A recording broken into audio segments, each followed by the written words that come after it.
So I just watched the Northman. Thought it was cool. I want to talk about it for a little bit. Thank you.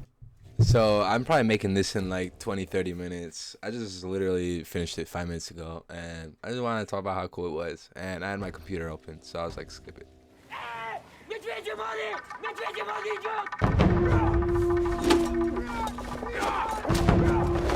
The main overall story is this like really good vengeance plot about like this like obviously there's a son and a king, and then his brother wants his position, and then he like does something to the dad, and then the son is like, I'm gonna kill you when I'm a man.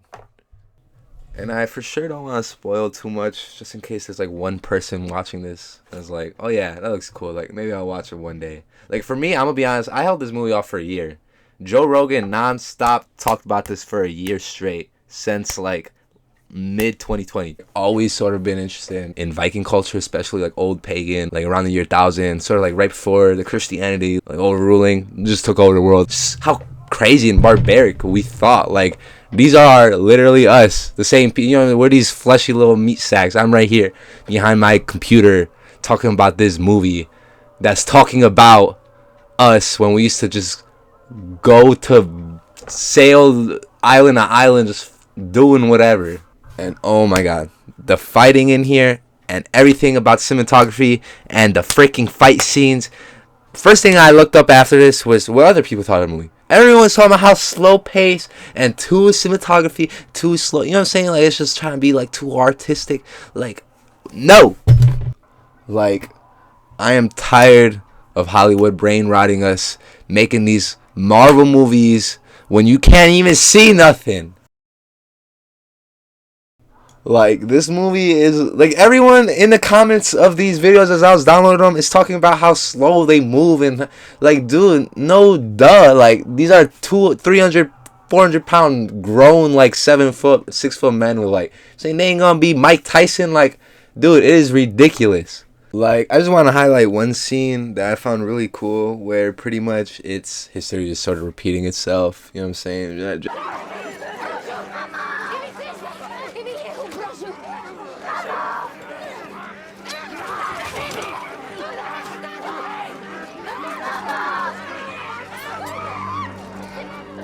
Generational trauma, bro. It ain't nothing different than these Vikings there. You know what I'm saying?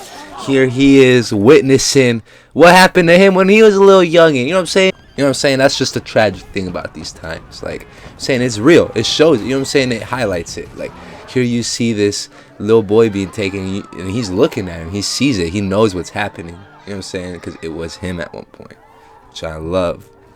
I don't know. Maybe I'm just a nerd, but this movie did everything right to the T. Like, if you like any type of history and you want to see sort of how freaking weird humans could be, watch it. You know what I'm saying? If you're interested in it's just humans, bro, watch this. This is a good human study. This is a good people study. You know what I'm saying? It would definitely change your mind a little bit. And lastly, I just want to talk about the acting. So, Anna Joy Taylor is in here. She's a slut. She's like a little Viking, like prisoner slut. She gets passed around. Then there's that Alexandra dude that played in that movie Infinity Pool with Mia Goth. That's just all I know him for. Like, I guess he blew up from this, but I don't know. He was cool in that, but whatever. Yeah, you pretty much get to see a Viking get down on Princess Peach, if you know what I'm saying.